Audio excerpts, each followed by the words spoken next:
রাজনীতিতে, আল্লাহর বিধানে ইহুদি খ্রিস্টানের এই ডেমোক্রেসি কাল্পনিক বস্তাপচা মতবাদে কশ্চিন কালেও ইসলাম কায়েম হতে পারে না।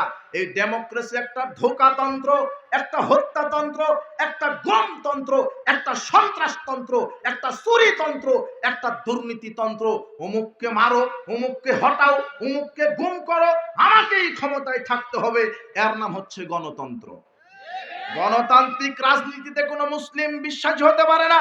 গণতান্ত্রিক রাজনীতিতে, গণতান্ত্রিক পদ্ধতিতে গণতন্ত্র শিক্ষায় ঢুকতে পারে না, সমাজে ঢুকতে পারে না, রাজনীতিতে ঢুকতে পারে না।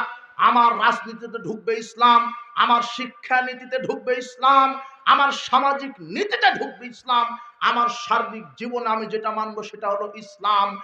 কশ্চিন কালেও এই ইহুদি খ্রিস্টানের নীতিতে ইসলাম কায়েম হবে না। গণতান্ত্রিক পদ্ধতি কুফরি পদ্ধতি, এটা শিরকি পদ্ধতি।